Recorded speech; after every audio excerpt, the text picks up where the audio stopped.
Hey everybody, another night, another movie, and I just got done watching 1986's Crocodile Dundee, starring Paul Hogan, Linda Kozlowski, Mark Bloom and John Mellon. This one I've seen countless times, primarily back when I was younger. I actually haven't seen this since I purchased it on DVD. It was still cellophaned. Yeah, I grew up watching this a lot. My parents were big fans of it. So when it was on TV and stuff, we would always sit down and watch it. And I loved it. It made me laugh my arse off. That wasn't so much the case this time though.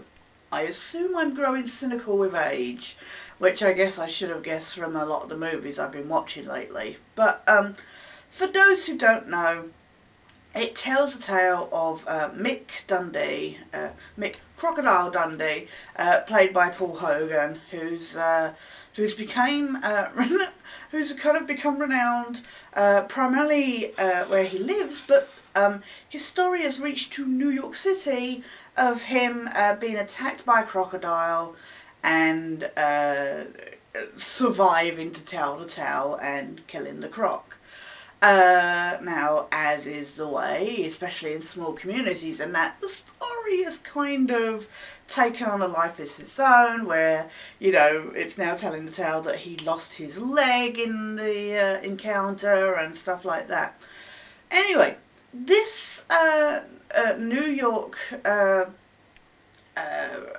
newspaper reporter, Sue, played by Linda Kozlowski, she picks up the story and is fascinated by this. So she goes all the way to Australia, to this remote place in the North Territories, Walkabout Creek, and to meet Mick and find out his tale and take pictures and basically do a news fluff piece on some, you know, the strange foreigner who encountered and survived the croc. And she then invites him back to New York City to show him the sights and you know, develop his story more and get to know him more and that. And she totally comes on to him, and it bugs the crap out of me, because then they go back to New York and you find out actually she's got this other guy that's totally that she's with, Richard, played by Mark Bloom. And she's like fawning over him, but at the same time she's batting her eyelids at Mick, and I'm just sat there going, what? And I remember as a kid, I was totally for this relationship, and then as an adult, I'm just like, oh my god, really? So yeah, it's your classic.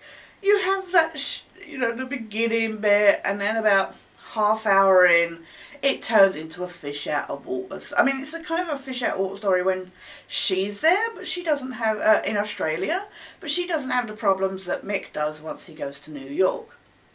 The wildlands of New York City. And yeah, the rest is basically a fish out of water tale. And it bugs me as well because, you know, Mick, he doesn't know about prostitutes. He doesn't know about transsexuals. He doesn't even know about drugs.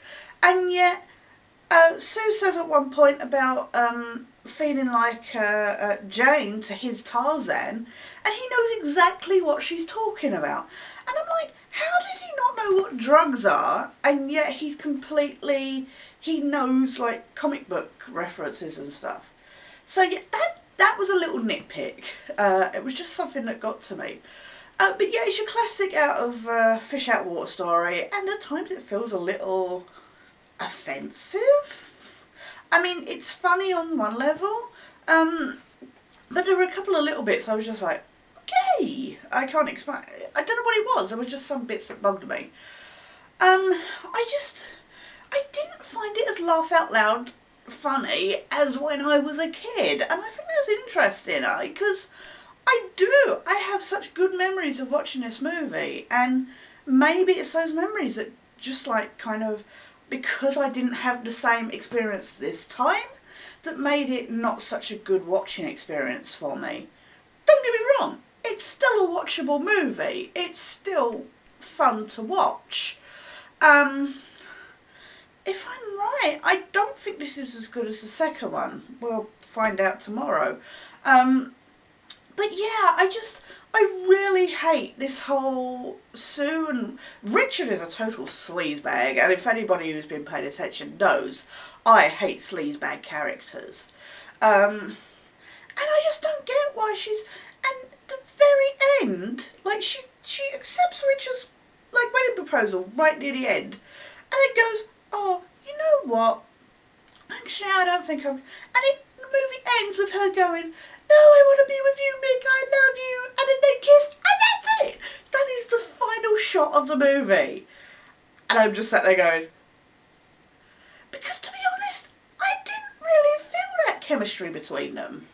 And I know the whole idea is that she's looking up to this kind of adventurous man. He gets her juices flowing, if you will.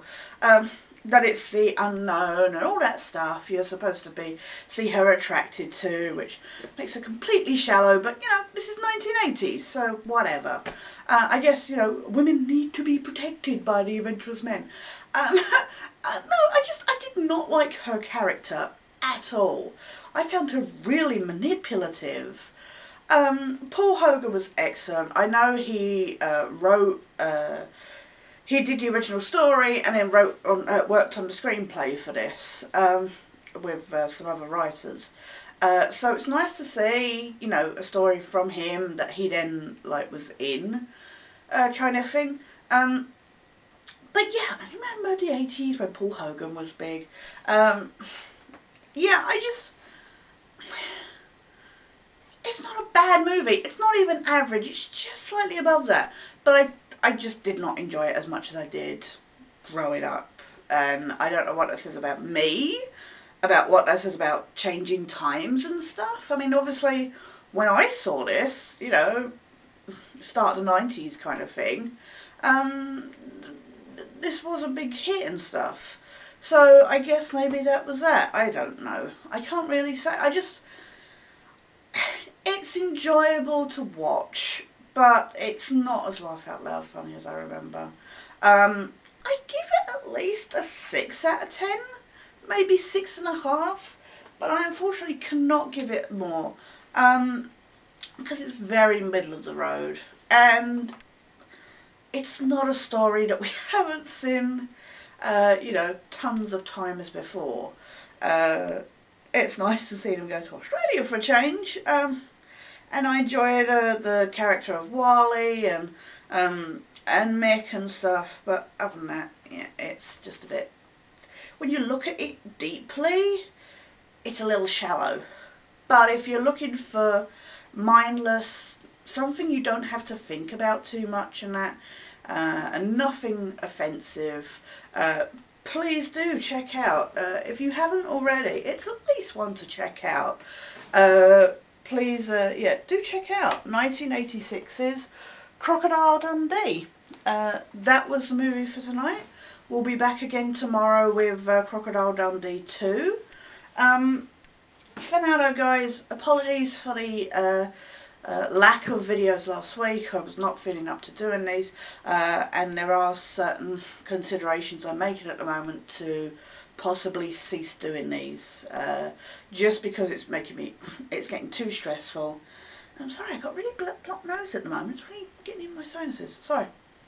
I'm not getting any views, and I feel like I could be working on other stuff more. I'm not saying I'm definitely stopping, but it's something that's a consideration at the moment. Please let me know if you are watching though. Please let me know if you've seen this, what your thoughts on it are, what your thoughts on the other two movies are, because obviously they'll be coming up the next 2 nights. But for now, guys, please take care. Please like and subscribe if you do. And for now though, this is Sketch, going blank apparently, and signing out.